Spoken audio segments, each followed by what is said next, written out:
Gloria a Dios. En el libro de los Hechos,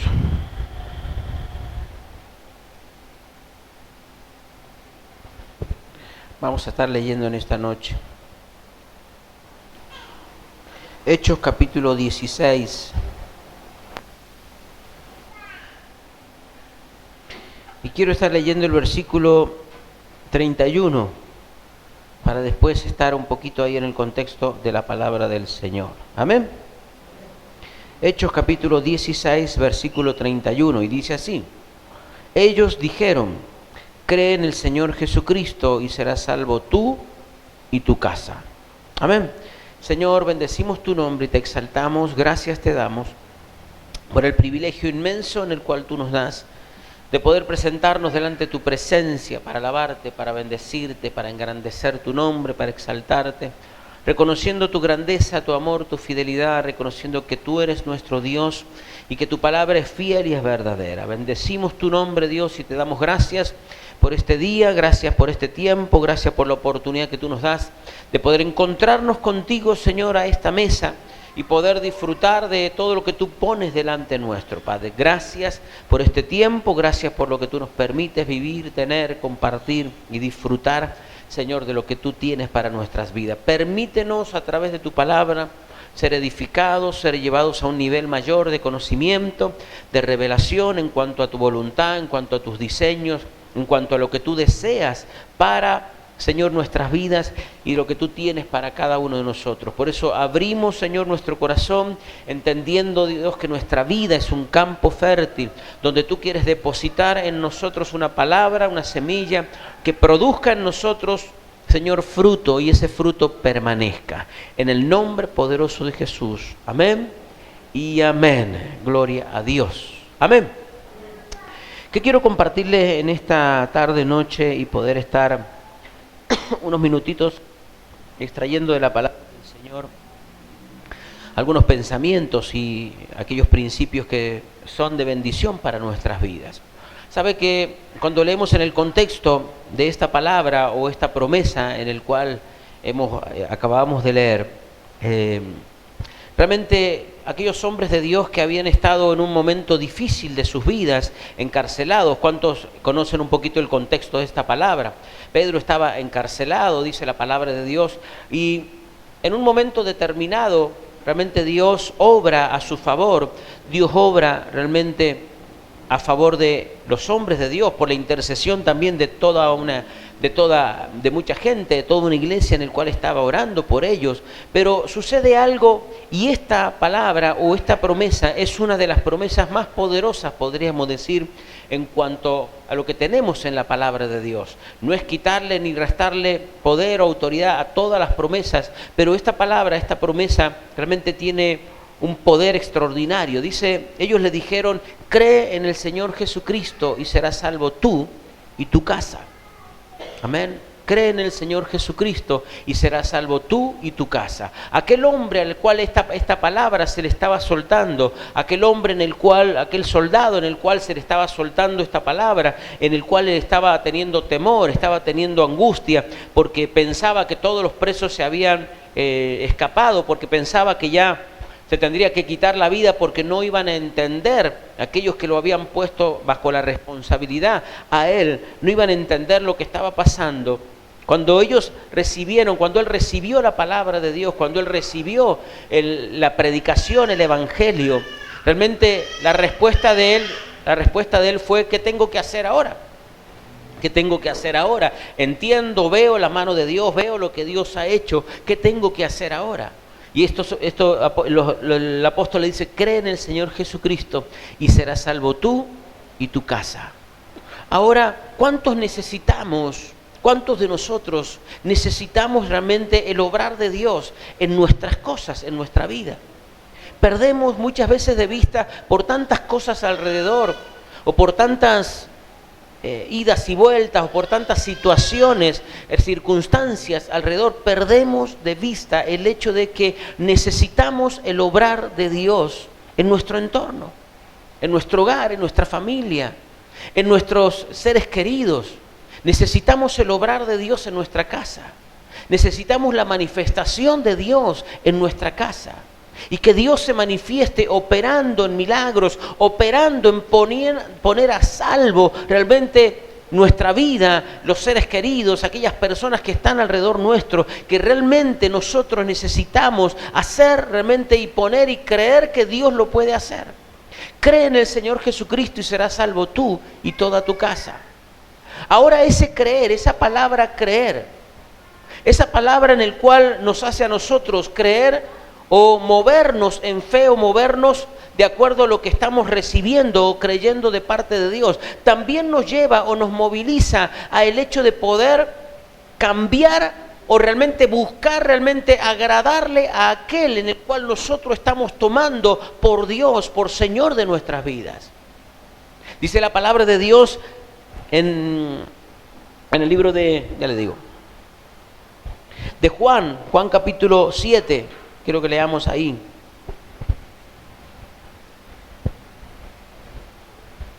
Juan capítulo 7, versículo 38. El versículo 37 dice, de Juan capítulo 7, dice, en el último y gran día de la fiesta, Jesús se puso en pie y alzó la voz diciendo, si alguno tiene sed, venga a mí y beba.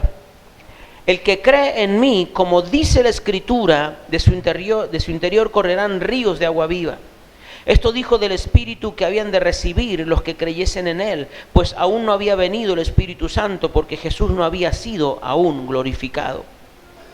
Pedro diciéndole a aquel hombre, cree en el Señor Jesucristo y serás salvo tú y tu casa. Ahora Jesús dice, el que cree en mí, como dice la Escritura. El que cree en mí, como dice la Escritura. ¿Cuántos creen que no es creer solamente? Que no es solamente el hecho de decir, no, yo creo en Dios. Ahora, ese creer en Dios o ese manifestar o esa declaración de decir yo creo en Dios, a nosotros nos pone delante, mi hermano, de una línea en el cual decir de qué lado estamos. Porque yo puedo creer en Dios, además, hasta el mismo diablo creen en Dios. ¿Cuántos creen que el diablo cree en Dios? Ahora, ¿qué es lo que no hace él? Lo que dice la Escritura. O lo hace de acuerdo a lo que él tiene que hacer. Lo que él no hace es obedecer a la palabra. Lo que él no hace es rendirse a los pies de Cristo. Lo que él no hace es realmente declarar el señorío de Dios sobre su vida, sobre él. Pero si hay algo que él cree, en el poder de Dios. El enemigo cree en el poder de Dios. Conoce la Escritura de arriba hacia abajo, de abajo hacia arriba, de derecha a izquierda, de izquierda a derecha. Conoce la Escritura. Conoce la Escritura. Nadie puede decir, no creo en Dios. Hasta el más ateo, mi hermano, en un avión en picada, busca creer en algo. ¿O no cree usted? Hasta el más ateo, hasta el más, podríamos decir, incrédulo o hasta el más rebelde, en un momento de desesperación busca creer en algo.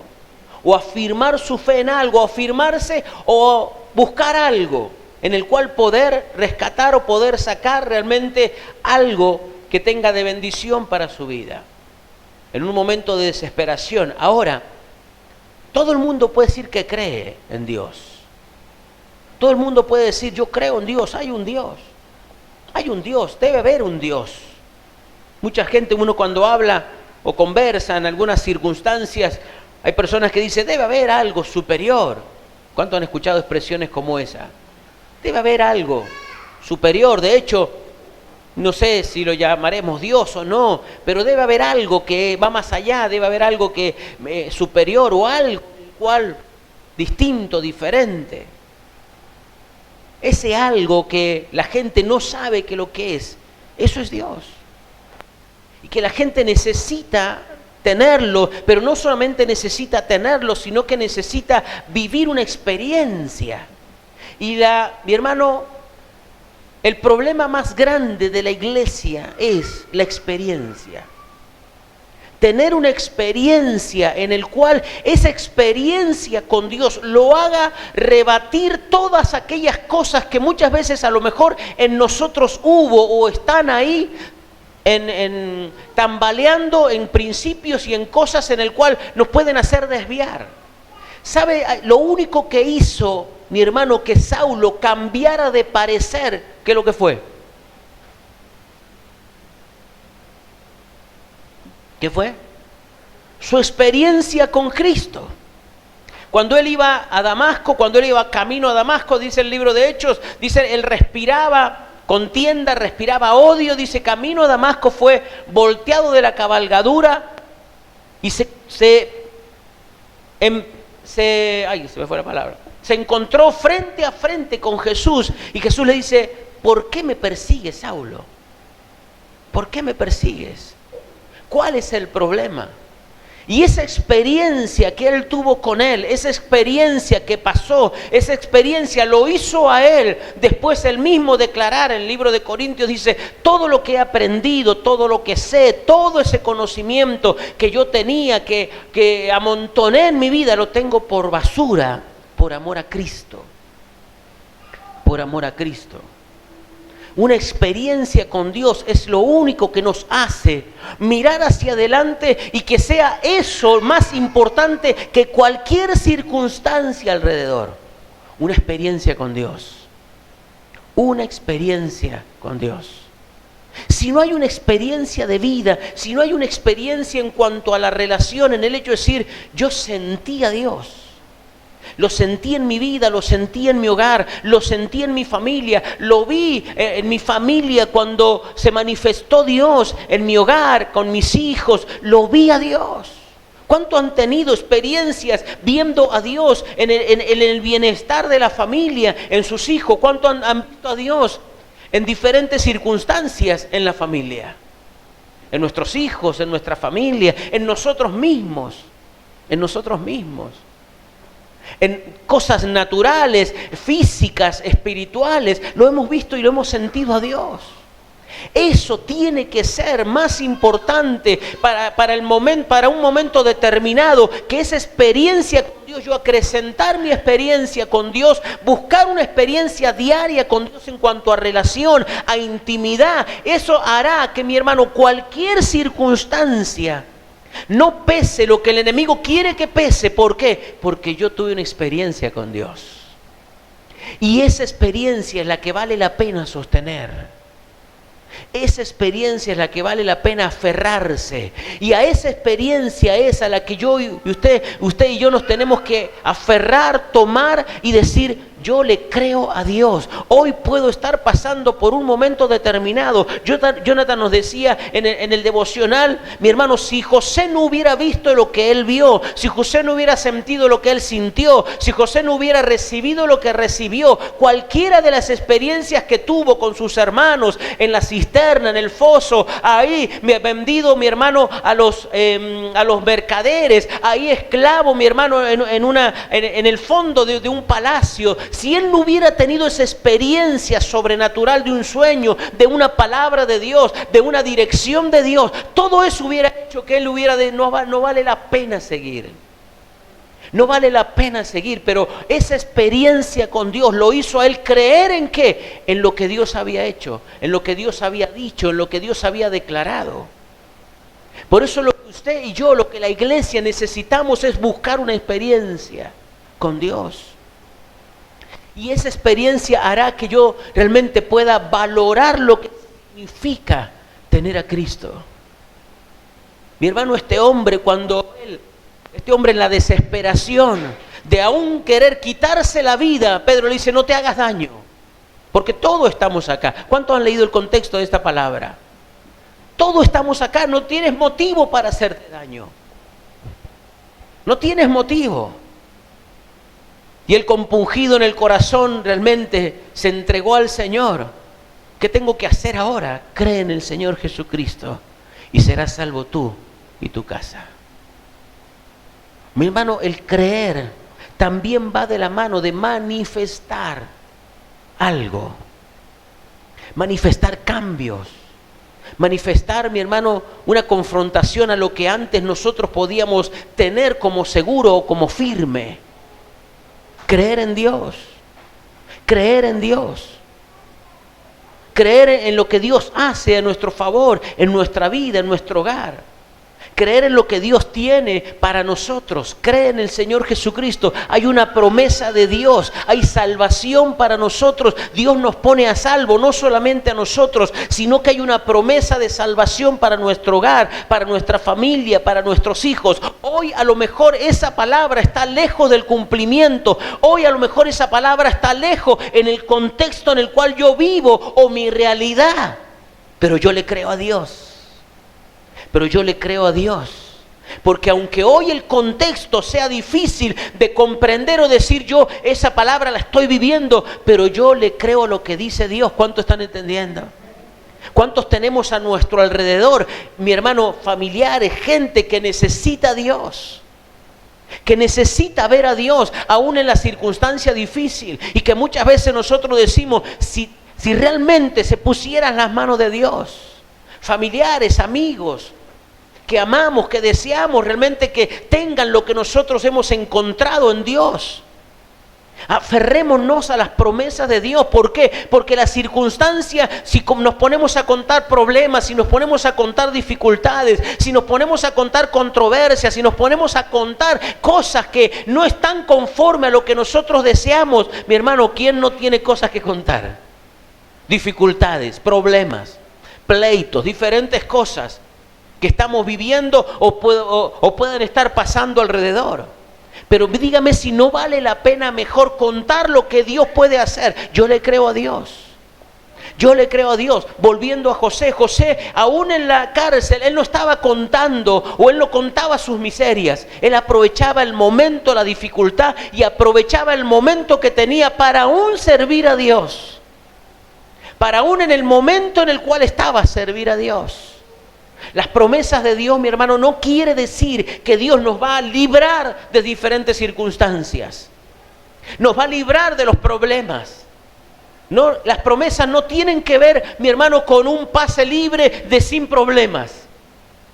No va en eso. Las promesas de Dios tienen que ver con el hecho de creer en Dios y saber que en la circunstancia que vayamos caminando hacia la promesa, Dios está conmigo.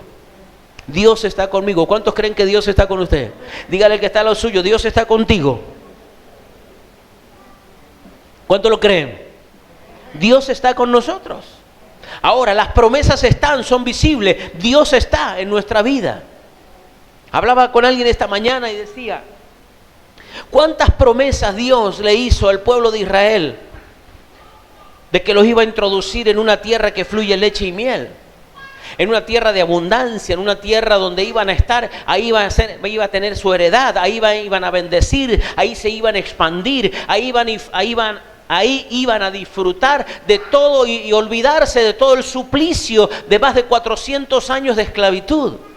En esa tierra en el cual ellos caminaron por el desierto creyendo, más allá de muchos detalles de desobediencia y cosas, pero cuando, mi hermano, ellos se encontraron delante de la tierra, cuando ellos se encontraron delante de la promesa, delante de aquella palabra de parte de Dios, ellos lo primero que tienen delante, antes de entrar, tienen un río, y es el río Jordán.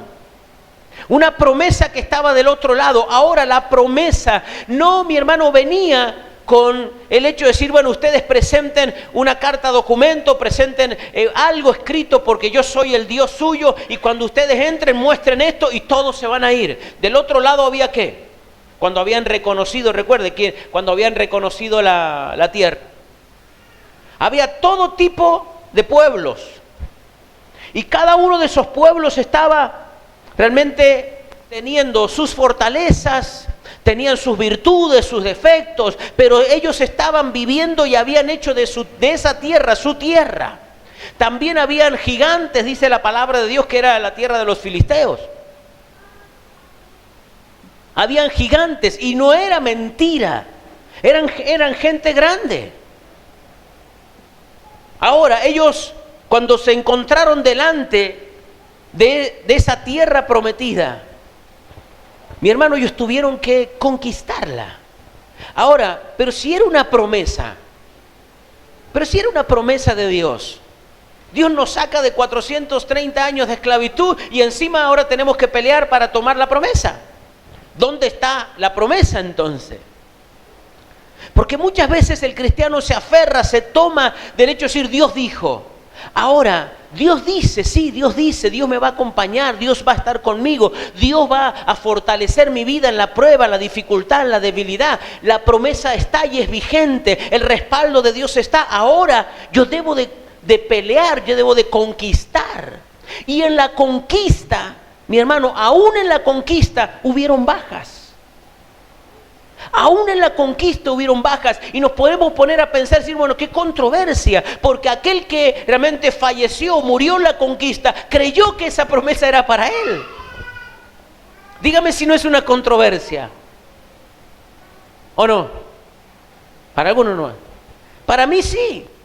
Porque aquella persona que falleció en la conquista, aquella persona que caminó durante 45 años en el desierto, o esperando 40 años, esperando que se murieran todos para entrar, estaba creyendo, bueno, pasa se murió el último, bueno, ahora vamos a entrar. Pues yo me lo imagino así, esperando que se muriera el último. No sé quién habrá sido el último, pero le puedo asegurar que lo tienen que haber querido matar varias veces, para que se termine el proceso. Porque hasta que no muriera el último de esa generación, no iba a entrar o no iba a poner realmente en función la promesa de Dios. Tiene que morir toda esa generación, excepto ¿quién? Josué y Caleb. Los únicos dos que pasaron de la generación anterior. Ahora, mi hermano, aquellos que caminaron, que creyeron y que perdieron la vida en la conquista, que perdieron la vida tomando la promesa, ¿es una controversia o no? Podemos tomarlo como decir, bueno, pero este hombre, esa mujer, también creyó en Dios, en su palabra. También creyó que esa promesa era para él. Ahora, mi hermano, cuando usted y yo hablamos y tomamos la palabra de Dios, muchas veces lo hacemos tan personal y tan literal, que no nos damos cuenta que Dios, el Dios que está hablando con nosotros, no solamente está hablando conmigo, sino que está hablando con mi sangre, con mi generación. Está hablando, mi hermano, con todo un linaje que parte de mí o que puede venir de mí. ¿Cuántos me van siguiendo? La salvación es para mí, pero en mí, dice la palabra de Dios, cree en el Señor Jesucristo y serás salvo tú y tu casa. Ahora yo puedo ser el nexo, yo puedo ser el canal, el eslabón, pero no quiere decir, mi hermano, que si, mi hermano, yo muero en la conquista o muero en el obtener la promesa, mi hermano, ¿dónde está Dios entonces? ¿Dónde está Dios? El tema es seguir creyéndole a Dios que Él está en control y en dominio de todas las circunstancias. La tierra está, la promesa está. La promesa es sí y amén de parte de Dios. Pero hay que conquistarla. Y en ese conquistar podemos sufrir baja, podemos sufrir desgaste, podemos sufrir dificultades y hasta podemos sentir, mi hermano, el embate del enemigo o el golpe del enemigo. Pero el respaldo de Dios estará para nuestras vidas. Cree en el Señor Jesucristo y serás salvo tú y tu casa. ¿Cuántos quieren aferrarse a esa palabra? Y aunque nuestros ojos a lo mejor no vean el cumplimiento total de esa promesa, pero yo sé que Dios lo va a cumplir. Yo sé que Dios lo va a cumplir.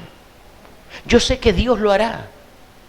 Yo sé que Dios se le presentará a los míos, después a mis nietos, a los nietos de mis nietos. ¿Por qué? Porque hay una promesa de parte de Dios que trasciende mi presente, que trasciende aún mi cultura, mi tiempo. Porque Dios es un Dios eterno y las promesas de Él son eternas. Lo de Dios, mi hermano, está firme. ¿Cuántos creen que lo de Dios está firme? Usted y yo, sin saberlo, a lo mejor somos parte de una promesa a nuestros antepasados. A lo mejor nunca nos hemos puesto a pensar. Pero a lo mejor hubo un abuelo, a lo mejor hubo un tatarabuelo, a lo mejor hubo alguien que le creyó a Dios. Y que usted es respuesta de Dios a una palabra, a una promesa, a un buscar de Dios, a una lágrima que se soltó en algún momento. Si nos ponemos a pensar y a hilar fino, cada uno de nosotros, mi hermano, somos respuesta de Dios.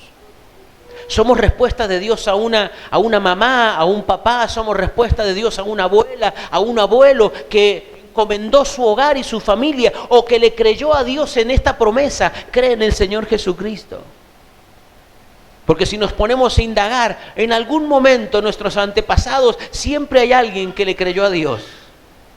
Después pueden haber pasado cientos de cosas, pero debe haber, mi hermano, debe haber habido alguien en el cual esta promesa tuviera cumplimiento. Porque usted y yo no llegamos por casualidad.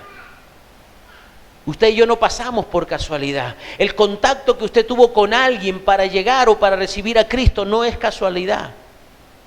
No es casualidad.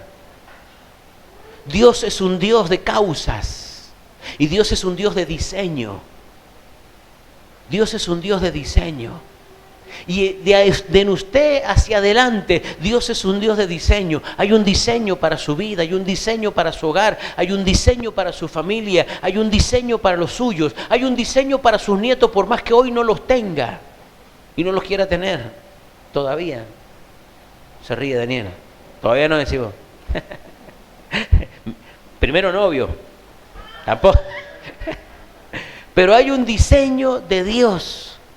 Y ese diseño de Dios, mi hermano, también tiene que ver con decisiones nuestras y personales. De cómo hoy nos enfrentamos a las circunstancias que hoy debamos enfrentarnos. De cómo hoy estamos parados ante, mi hermano, la promesa en el cual tenemos. Porque todos tenemos una promesa.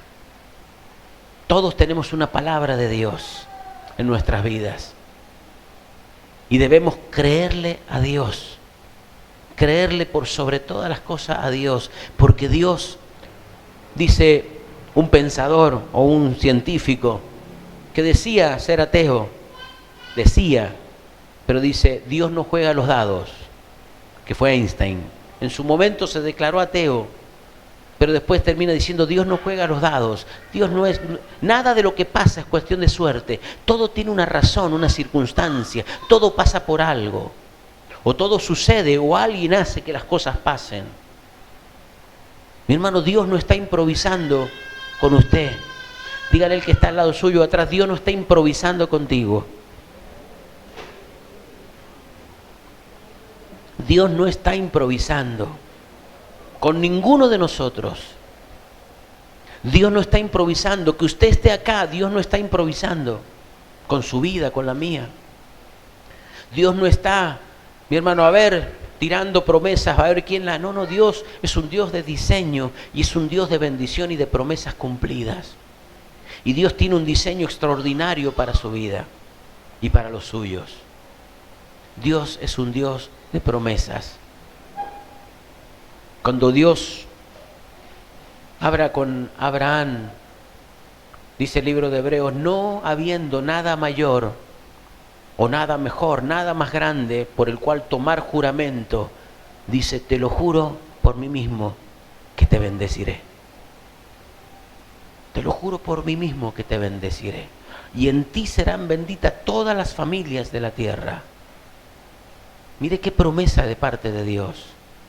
Que Dios mismo se antepone ante juramento diciendo, te lo juro por mí mismo que te bendeciré. Ese es su Dios. Que a pesar de las circunstancias, a pesar que hoy podamos contar más malas que buenas, pero Dios es un Dios de promesas. Dios es un Dios de promesas. Y en las promesas es donde yo debo poner mi mirada.